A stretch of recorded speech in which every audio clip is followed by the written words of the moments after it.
ओम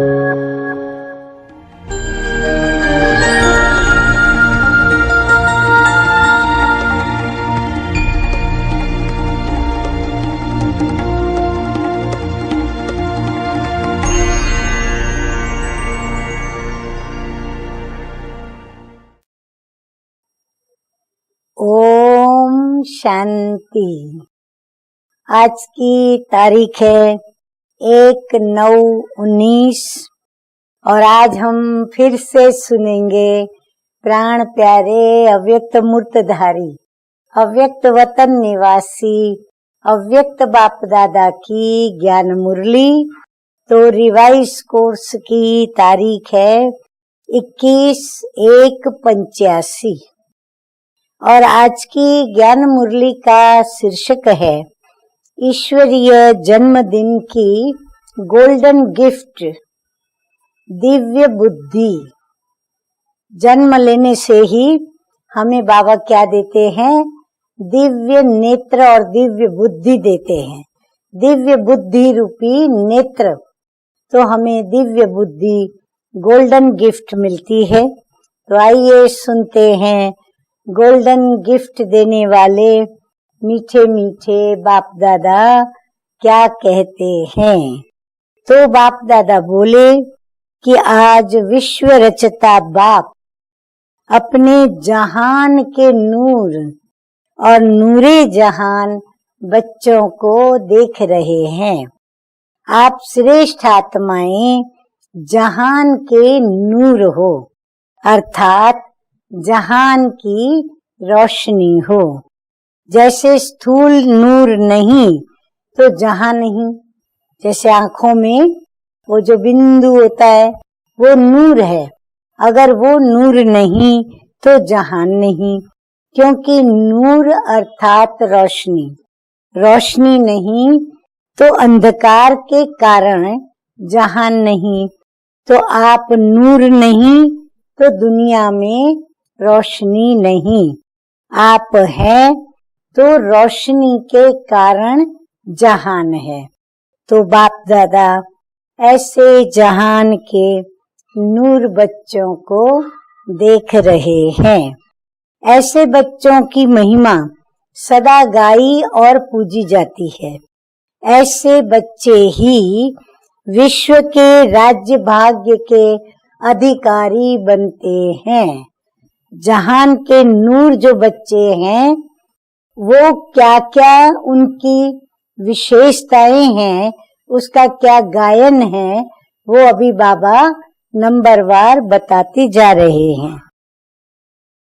तो एक तो ऐसे बच्चों की सदा महिमा गाई पूजी जाती, ऐसे बच्चे सदा राज्य भाग्य के अधिकारी बनते। बाप दादा हर ब्राह्मण बच्चे को जन्म लेते ही विशेष दिव्य जन्म की दिव्य सौगात देते हैं।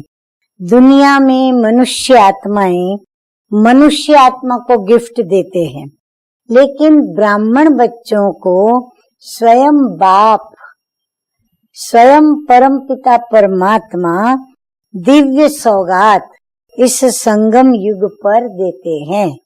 क्या देते हैं?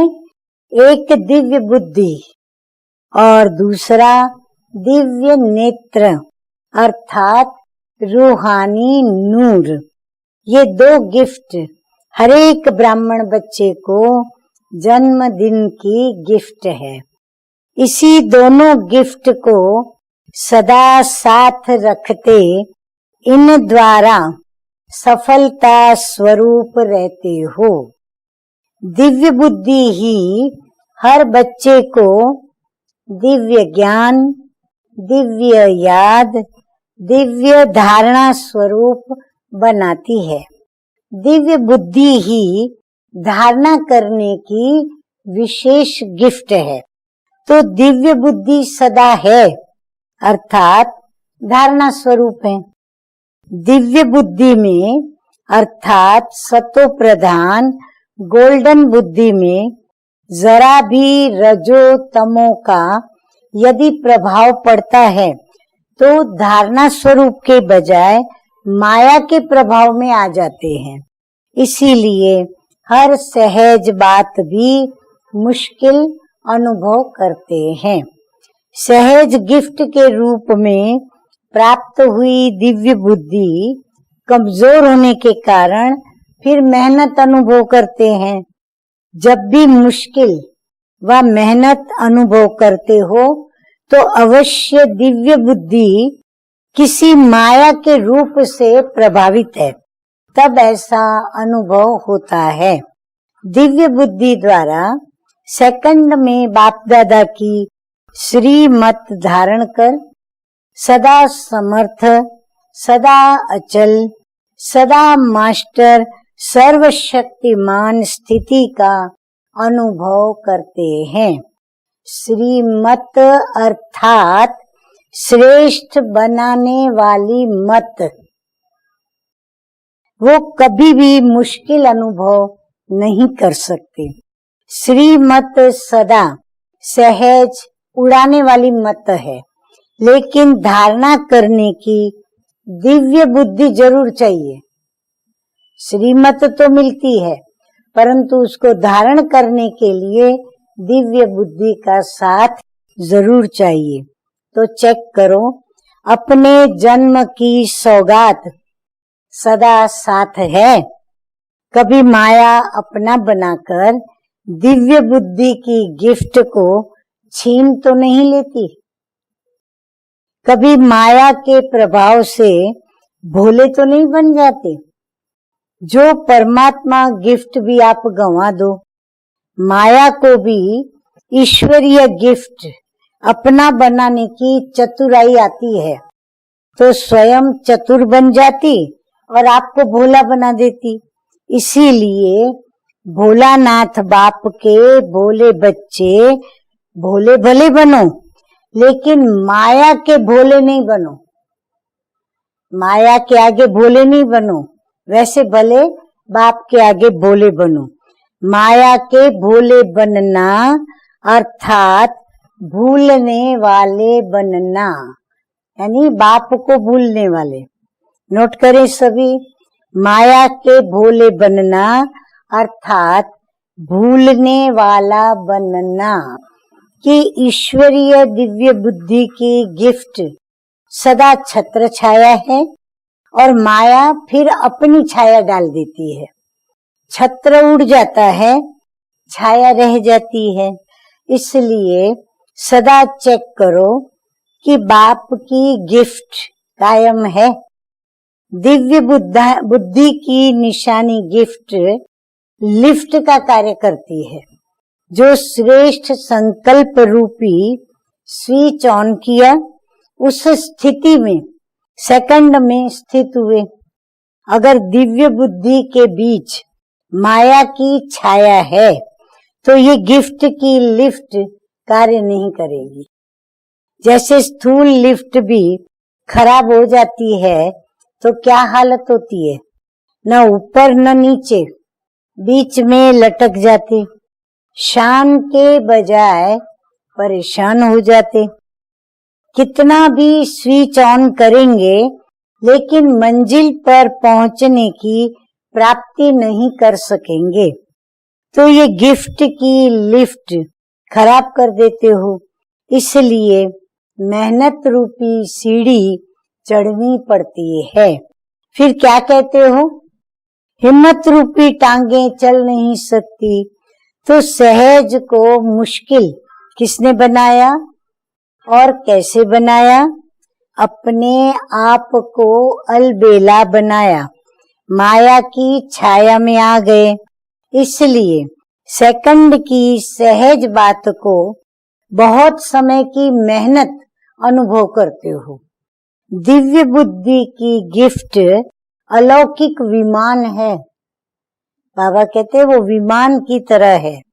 जिस दिव्य बुद्धि विमान के द्वारा सेकंड के स्विच ऑन करने से जहां चाहो वहां पहुंच सकते हो। स्विच है संकल्प। साइंस वाले एक लोक का सैर कर सकते विमान से, आप तीनों लोकों का सैर कर सकते हो। सेकंड में विश्व कल्याणकारी स्वरूप बन सारे विश्व को लाइट और माइट दे सकते हो। सिर्फ दिव्य बुद्धि के विमान द्वारा ऊंची स्थिति में स्थित हो जाओ। स्थिति ऊंची रखो, जैसे उन्होंने विमान द्वारा हिमालय के ऊपर राख डाली, नदी में राख डाली। किस लिए? चारों ओर फैलाने के लिए ना।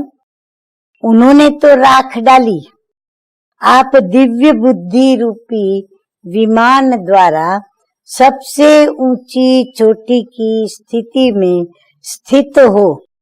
विश्व की सर्व आत्माओं के प्रति लाइट और माइट की शुभ भावना और श्रेष्ठ कामना के सहयोग की लहर फैलाओ।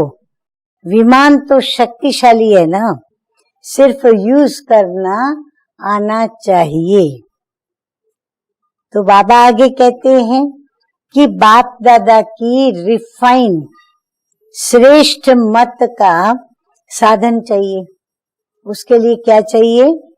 बाप दादा की श्रेष्ठ मत, उनका साधन चाहिए। जैसे आजकल रिफाइन से भी डबल रिफाइन चलता है ना, तो बाप दादा का ये डबल रिफाइन साधन है। जरा सी मन मत या पर मत का खिचड़ा होगा तो क्या होगा? ऊंचे जाएंगे या नीचे? क्या होगा? जरूर नीचे जाएंगे। तो ये चेक करो कि दिव्य बुद्धि रूपी विमान में सदा डबल रिफाइन साधन है। बीच में कोई कचड़ा तो नहीं आ जाता? नहीं तो बाबा कहते हैं कि ये विमान बहुत सुखदाई है। जैसे सतयुग में कभी भी कोई एक्सीडेंट हो नहीं सकते, क्योंकि आपके श्रेष्ठ कर्मों की श्रेष्ठ प्रारब्ध है।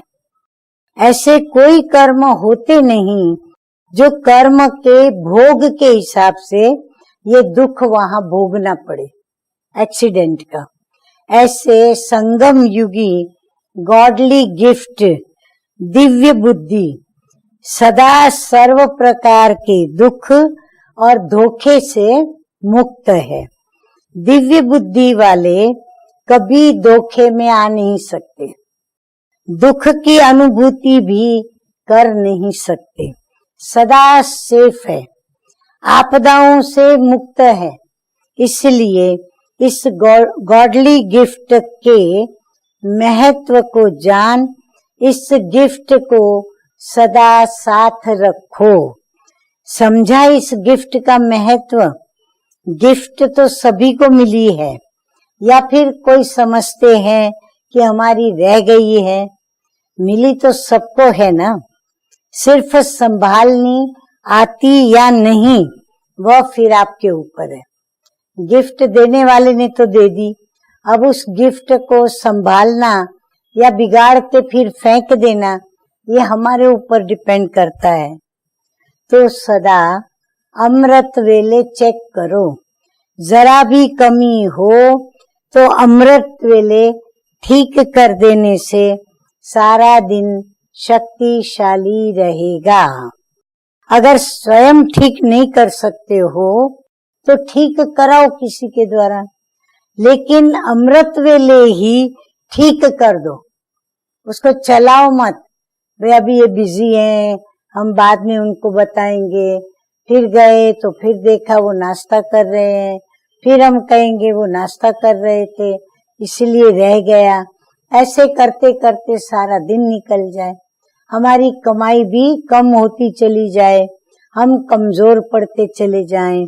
इसीलिए बाबा कहते हैं अमृत वेले ही जैसे पता चले उसको ठीक कर दो।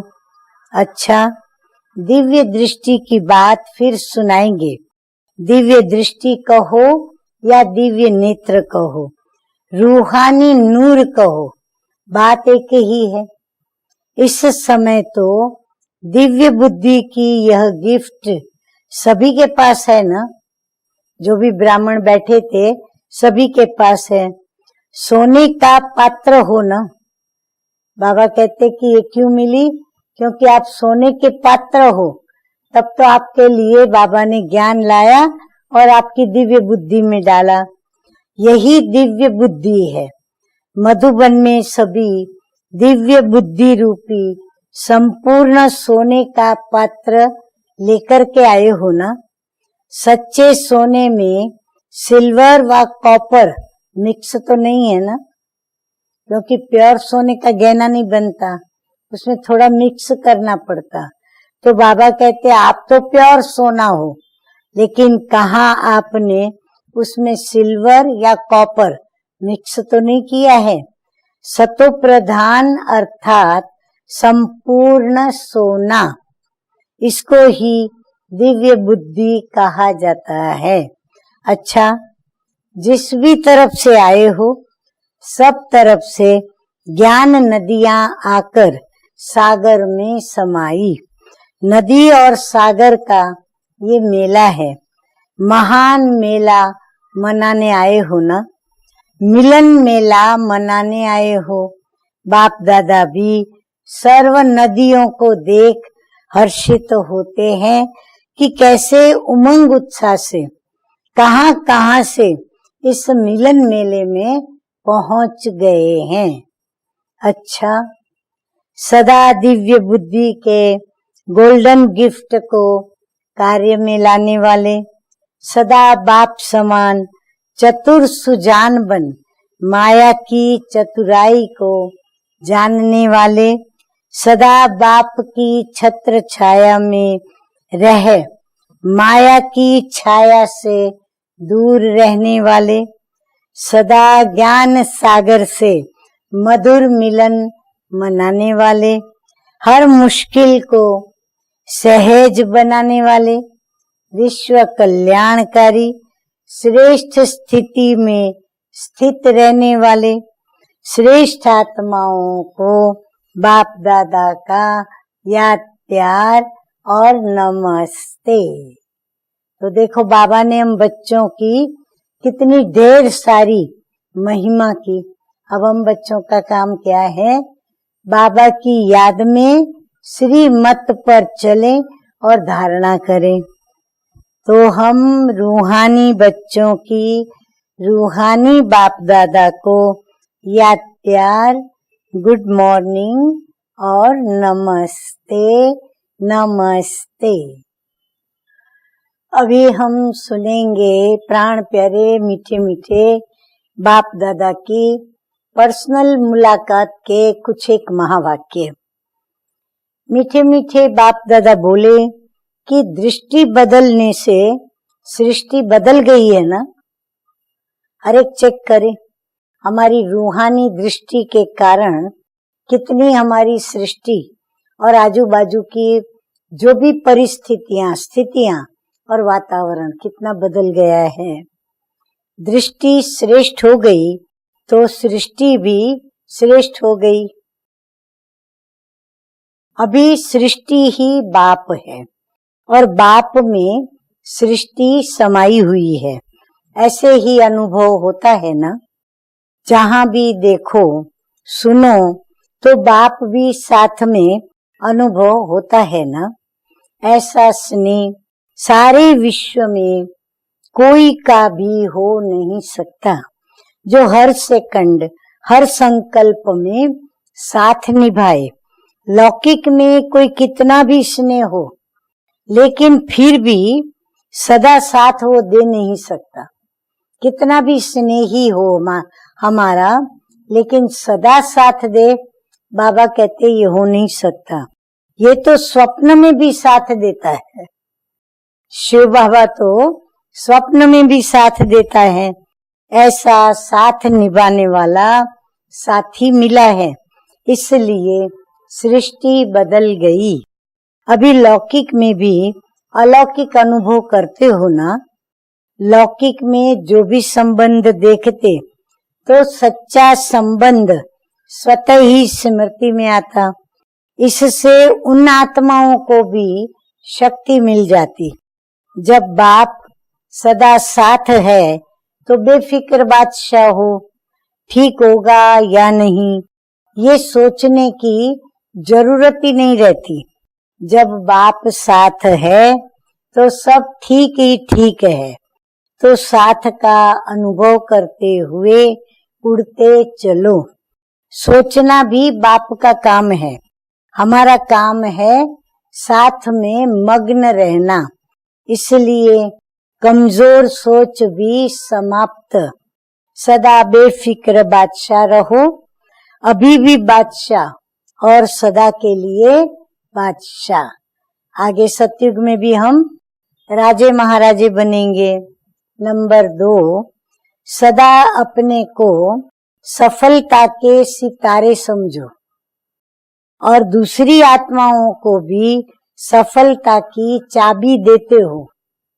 इस सेवा से सभी आत्माएं खुश होकर आपको दिल से आशीर्वाद देंगी। बाप और सर्व की आशीर्वादें ही आगे बढ़ाती है। अभी कुछ विशेष चुने हुए अव्यक्त महावाक्य। सहयोगी बनो और सहयोगी बनाओ। तो बाप दादा कहते हैं कि जैसे प्रजा राजा की सहयोगी और स्नेही होती है, ऐसे पहले आपकी ये सर्व कर्मेंद्रियां, विशेष शक्तियां सदा स्नेही सहयोगी रहे, तब इसका प्रभाव साकार में आपके सेवा के साथियों व लौकिक संबंधियों और उन पर पड़ेगा। जब बाबा कहते हैं ऐसी विशेष शक्तियां, सहयोग बाप का, ये सब आपके पास हो साकार में, तो फिर आपका प्रभाव पड़े।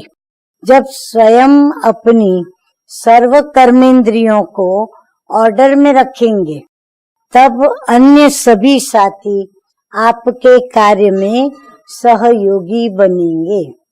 साथियों को ऑर्डर से नहीं चलाना है, परंतु अपनी कर्मेंद्रियों को ऑर्डर से चलाएंगे तो सभी कर्मेंद्रियां सहयोगी बनेंगी। अर्थात हमें जो भी हमारे सेवा साथी हैं, उनको भी प्यार से अपना बनाना है और सहयोगी बनाना है। जिससे स्नेह होता है उसके हर कार्य में सहयोगी जरूर बनते हैं। कायदा भी ये कहता है जिसके स्नेही होते हैं ना, उनको हम सहयोग भी स्वतः ही देते हैं। अति स्नेही आत्मा की निशानी सदा बाप के श्रेष्ठ कार्य में सहयोग देगी व सहयोगी होगी। जितना जितना वो सहयोगी, उतनी वह सहज योगी। तो दिन रात यही लगन रहे कि बाबा और सेवा, इसके सिवाय कुछ है ही नहीं। वह माया के सहयोगी कभी हो नहीं सकते। माया से किनारा उनका हो जाता है। आगे मीठे मीठे बाप दादा कहते हैं, स्वयं को कोई कितना भी अलग रास्ते वाला माने, लेकिन ईश्वरीय स्नेह सहयोगी बनाए, आपस में एक होकर बढ़ने के सूत्र में बांध देता है। तो स्नेह पहले सहयोगी बनाता है। सहयोगी बनाते बनाते स्वतः ही समय पर सहज योगी भी बना देता है। ईश्वरीय स्नेह परिवर्तन का फाउंडेशन है, अथवा जीव परिवर्तन का बीज रूप स्वरूप है। जिन आत्माओं में ईश्वरीय स्नेह की अनुभूति का बीज पड़ जाता है, तो ये बीज सहयोगी बनने का वृक्ष स्वतः ही पैदा करता रहेगा और समय पर सहयोगी बनने का फल भी दिखाई देगा। क्योंकि परिवर्तन का बीज फल जरूर दिखाता है। सबके मन की शुभ भावना और शुभ कामना का सहयोग किसी भी कार्य में सफलता दिला देता है। क्योंकि यह शुभ भावना, शुभ कामना का किला आत्माओं को परिवर्तन कर लेता है। वायुमंडल का किला सर्व के सहयोग से बनता है और ईश्वरीय स्नेह का सूत्र एक हो तो अनेकता के विचार होते हुए भी सहयोगी बनने का विचार उत्पन्न हो जाता है। अभी सर्व सत्ताओं को सहयोगी बनाओ, बन भी रहे हैं, लेकिन और भी समीप सहयोगी बनाते चलो, क्योंकि अभी प्रत्यक्षता का समय समीप आ रहा है। पहले आप उन्हों को सहयोगी बनाने की मेहनत करते थे, लेकिन अभी वह स्वयं सहयोगी बनने की ऑफर कर रहे हैं और आगे भी करते रहेंगे। मीठे मीठे बाप दादा आगे कहते हैं कि समय प्रति समय सेवा की रूपरेखा बदल रही है और बदलती रहेगी। अभी आप लोगों को ज्यादा कहना नहीं पड़ेगा, बोलना नहीं पड़ेगा, लेकिन वो स्वयं कहेंगे कि ये कार्य श्रेष्ठ है। इसीलिए हमें भी सहयोगी बनना ही चाहिए। जो सच्ची दिल से स्नेह से सहयोग देता है, वो पदम गुना बाप से सहयोग लेने का अधिकारी बनता है। बाप पूरा ही सहयोग का हिसाब किताब चुकतू करते हैं। बड़े कार्य को भी सहज करने का चित्र पर्वत को अंगुली देते हुए दिखाया है। ये सहयोग की निशानी है। तो हरेक सहयोगी बन करके सामने आए, समय पर सहयोगी बने। अब उसकी आवश्यकता भी है। उसके लिए शक्तिशाली बाण लगाना पड़ेगा। शक्तिशाली बाण वही होता है जिसमें सर्व आत्माओं के सहयोग की भावना हो, खुशी की भावना हो, सद्भावना की भावना हो। अच्छा, ओम शांति। अभी हम सभी क्या सुनेंगे? मीठे मीठे सतगुरु बाप दादा का वरदान। तो वरदान है स्नेह और नवीनता की अथॉरिटी से समर्पित कराने वाली महान आत्मा भव। बाबा कहते हैं कि जो भी संपर्क में आए हैं उन्हें ऐसा संबंध में लाओ जो संबंध में आते आते समर्पण बुद्धि हो जाए और कहे कि जो बाप ने कहा है वही सत्य है। इसको कहते हैं समर्पण बुद्धि। फिर उनके प्रश्न समाप्त हो जाएंगे। सिर्फ ये नहीं कहे कि इन्हों का ज्ञान बहुत अच्छा है, लेकिन ये नया ज्ञान है जो नई दुनिया लाएगा।